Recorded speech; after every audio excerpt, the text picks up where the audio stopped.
मैंने आपके एक इंटरव्यू में सुना है कि आप हमेशा कहते हैं कि बाज की तरह बनो, बाज की तरह समझो, बाज कैसे बिहेव करता है, वो क्यों बाज से रिलेटेड आपने बातें कही, यानी बाज बनो। तो ऐसे बाज बनने के लिए यानी ईगल बनने के लिए हमें क्या करना होगा? सबसे बड़ी बात तो ये है कि मैं एक एग्जांपल देता हूँ हमेशा कि बाज की तरह बनो, यानी बाज यानी कि ईगल, राइट। ईगल अपनी जिंदगी में एक बहुत ही हाई लेवल का एटीट्यूड जो है कैरी करता है। अगर आप अपनी जिंदगी में एटीट्यूड लाना चाहते हैं, राइट, लोग कहते हैं ना कि मेरे अंदर एटीट्यूड है, आप अपने अंदर वो एटीट्यूड अगर लाना चाहते हो ना, तो आपको जिंदगी में किसी को भी फॉलो करने की जरूरत नहीं है। आपको सिर्फ एक बाज के एटीट्यूड को फॉलो करने की जरूरत है। आज मैं आपको बताऊंगा कि आखिरकार आप एक चील, एक ईगल, एक बाज के अपने आप के अंदर में वो एटीट्यूड कैसे लेके आ सकते हैं जिससे लोग भी आपको उस लेवल पर देखने के लिए अपनी आंखों को ऊपर करें, अपने सर को ऊपर करके आपको देखें। इंपॉर्टेंट टिप, बहुत इंपॉर्टेंट है, लिखना है तो लिख लो। अब मैं आपको बता रहा हूं कि आखिर ऐसा क्या है बाज के अंदर में। बाज अगर देखा है अपनी लाइफ में, ईगल को अगर अपने आप लाइफ में देखा है, तो वो सबसे ऊपर उड़ता है। सबसे, जितने चील अपने जितने भी ईगल है ना, काइट हो गए, ईगल हो गए, बॉल्ड ईगल हो गए, ये सारी जो ईगल की वैरायटीज होती हैं, ये बहुत ऊंचा उड़ते हैं, बहुत ज्यादा ऊंचा। बाकी जितने परिंदे हैं दुनिया में वो बहुत नीचे उड़ते हैं।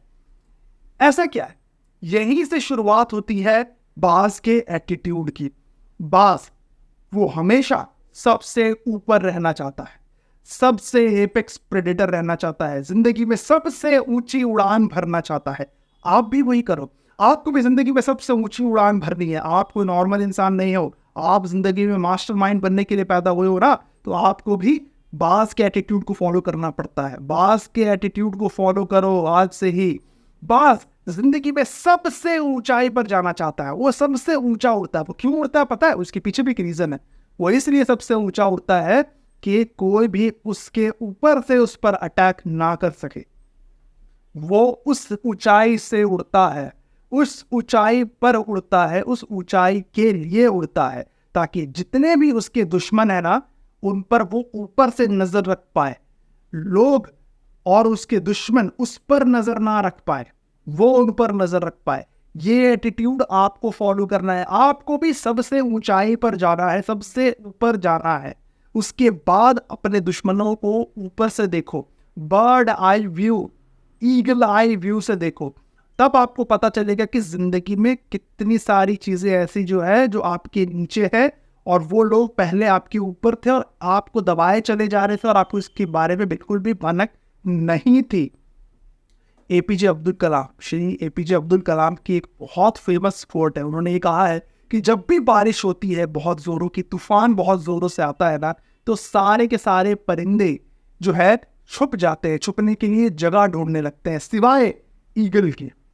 वो तूफान से लड़ता है, तूफान के ऑपोजिट जाता है, तूफान को चीरते हुए उन तूफानी बादलों के ऊपर चला जाता है। सारा तूफान नीचे रहता है और बाज तूफान के ऊपर रहता है, उस तूफान से वो बच जाता है।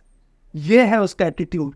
बाज को पहले लोग उस नज़र से नहीं देखते थे जिस नज़र से अब से वो देखना शुरू करेंगे, क्योंकि बाज अपनी लाइफ में वो चीज़ें करता है, अगर आप उसका 10% भी कर रहे हो ना, 10% भी कर लो, तो यू विल बी अनस्टॉपेबल। उसने क्या किया? अपनी मुश्किलों से लड़ा। मुश्किल क्या थी? तूफान। उसकी तरफ बढ़ा, तूफान को चीरते हुए, बादलों को चीरते हुए उस तूफान से ऊपर निकल गया। सारा तूफान नीचे रह गया, वो आजादी से खुले आसमान के तले अपनी उड़ान भरता रहा। आपकी जिंदगी में क्या है? तूफान। आपकी जिंदगी में डेली लाइफ की प्रॉब्लम्स हो सकती है, कोई नई सिचुएशन हो सकती है, कोई भी हर्डल हो सकता है लाइफ में, कोई भी ब्लॉकर हो सकता है। उससे लड़ो, उससे भागो मत, उसकी तरफ बढ़ो, उसको चीरते हुए उससे आगे निकल जाओ। सारी तकलीफें, सारी प्रॉब्लम्स, ब्लॉकर्स जमीन की तरफ रह जाए, नीचे रह जाए, आप ऊपर रह जाए। उस प्रॉब्लम को ना 1000 बार सोचना पड़े, उस बुरे इंसान को ना 1000 बार सोचना पड़े आप तक पहुंचने के लिए, क्योंकि हर एक परिंदा उतनी ऊंचाई पर सांस नहीं ले सकता है जितनी ऊंचाई पर एक ईगल, एक बाज सांस ले सकता है। बिकॉज ऑक्सीजन लेवल उतना ज़्यादा वहाँ पर ऊपर नहीं रहता है, और बाकी सारे परिंदे उस लेवल के ऑक्सीजन लेवल की कमी को बर्दाश्त नहीं कर सकते और बेहोश होकर ज़मीन पे गिर जाते हैं। जिन्होंने कोशिश भी की वो नेस्तो नाबूद हो गए। लेकिन बाज उस लेवल की ऊंचाई पर उठता है। अपने आप को उस लेवल की ऊंचाई पर तैयार करो उड़ने के लिए। अब आता है एक और बात पर कि बाज ये जो घोंसला बनाता है, बाज का जो घोंसला होता है ये बाकी परिंदों की तरह नहीं होता। बाकी परिंदों के घोंसलों में ना पतली पतली प्यारी प्यारी टहनियाँ होती है, बहुत सारे पंख होते हैं, बहुत ही सॉफ्ट रहता है, राइट, बहुत ही कोजी रहता है, कंफर्टेबल रहता है इन शॉर्ट। लेकिन बाज का घोंसला कभी भी कंफर्टेबल नहीं रहता है। वो अपने घोंसले में ना रफ टहनियाँ यूज़ करता है, कई बार कांटे भी यूज़ करता है, कोई सॉफ्टनेस नहीं होती है। जब भी बाज अपने घोंसले में लौटता है ना उसको तकलीफ होती है, वो कंफर्टेबल नहीं हो पाता है। कुछ देर आराम करने के बाद वो फिर उड़ जाता है। क्यों? क्योंकि बाज ने अपने रहने की जगह को, अपने उस लेवल, अपने जो जोन को उतना कंफर्टेबल जानबूझकर नहीं बनाया। इसलिए नहीं बनाया क्योंकि वो अगर कंफर्ट जोन में आ गया तो लाइफ में जीतने के लिए उसे उस कंफर्ट जोन को छोड़ने के लिए उसे मन नहीं करेगा। उसने वो कंफर्ट जोन उस लेवल का बनाया ही नहीं। उसका कंफर्ट जोन क्या है? वो घोंसला नहीं, उसका कंफर्ट जोन है आसमान की वो ऊंचाई जिससे वो बाकी सारी चीजों पर, अपने शिकार पर नजर रख सकता है। ये है बाज का कॉन्सेप्ट। वो कॉन्सेप्ट हमें करना है अपनी लाइफ में। हमें अपने कंफर्ट जोन को इतना ज्यादा कंफर्टेबल नहीं कर लेना है कि उससे निकलने के लिए मन ही नहीं करे। डर लगे, अपॉर्चुनिटी आ जाए, दिख रहा है शिकार नीचे है लेकिन मैं अपने घोंसले में बैठा हुआ हूं, नहीं, वो घोंसला कुछ भी हो सकता है। वो कुछ भी हो सकता है आज की डेट में। आपका कंफर्ट जोन आप सोचो क्या है, कमेंट करो। आपका कंफर्ट जोन क्या है? उससे निकलने के लिए आपको क्या चाहिए? बाज जैसा घोंसला। अपने कंफर्ट जोन को कभी भी उतना कंफर्टेबल मत रखो कि उससे निकलने का मन नहीं करे। अपॉर्चुनिटी नजर आए लेकिन उसको मैं जाकर वहां जाकर उसे ले लूं, हिम्मत ना करे। बाज का एटीट्यूड, कंफर्ट जोन बनाओ ही नहीं, राइट। अब क्या करता है ना बाज, जो बाज के जो बच्चे होते हैं ना, जब बच्चे होते हैं बाज के, तो वो सॉफ्ट बनाता है। जो घोंसला होता है ना वो सॉफ्ट बनाता है कि बच्चों को तकलीफ ना हो। थोड़े से बच्चे बड़े होते हैं ना तो धीरे धीरे वो तिनके निकालने लगता है, वो सॉफ्टनेस हटाने लगता है। बच्चे एक बार उड़ते हैं, जब उड़ जाते हैं फिर वो तिनके पूरे निकाल देता है। वापस बच्चे आते, देखते अरे ये तो कांटों से भरा है, ये तो आरामदेह जगह नहीं है, फिर उड़ जाते हैं। उसके बाद वो बाज उसको और ज्यादा टफ बनाता है अपने घोंसले को। तब जब दोबारा बच्चे उस पर आते हैं, दोबारा आते हैं, 4 बार 5 बार 10 बार आने के बाद बच्चे वो मजबूर हो जाते हैं उसको छोड़ने के लिए, क्योंकि वो उस लेवल में कंफर्ट जोन बना ही नहीं। तो वैसा डिजाइन करो अपने आप को। अगर कल को अगर आपके बच्चे भी होते हैं या आज भी अगर आपके बच्चे हैं तो अपने बच्चों के लिए वो कंफर्ट जोन क्रिएट करो ही नहीं, उनको बाज जैसा बनाओ। उनको बच्चे मजबूत बनाने हैं अगर आपको, तो कंफर्ट जोन मत बनाओ उनका। अगर बनाते भी हो तो धीरे धीरे धीरे धीरे उस कंफर्ट जोन को चेंज करते रहो, हटाते रहो, ताकि वो यूज टू नहीं हो जाए उससे।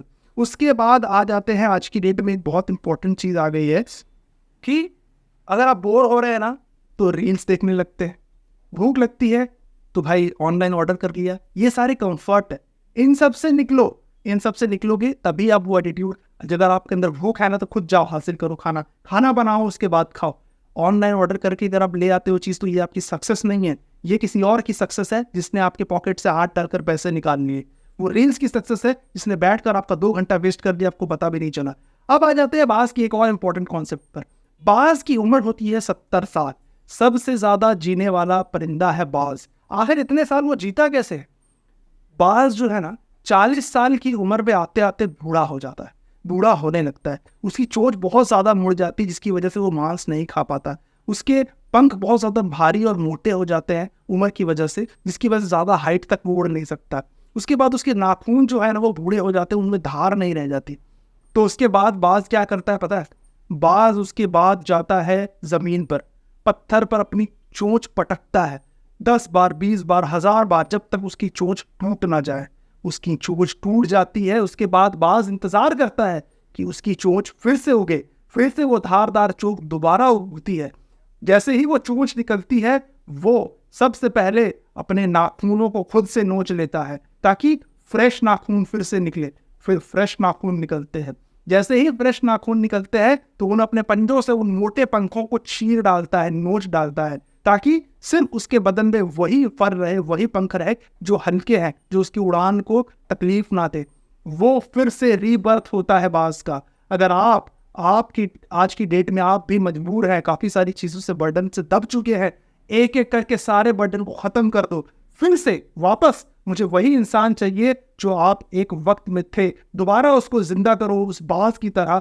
उसके बाद 40 साल का वो बाज 30 साल की और जिंदगी अपनी बढ़ा लेता है, अपने आप को दोबारा पैदा कर कर रीबर्थ करके। वही आपको बनना है।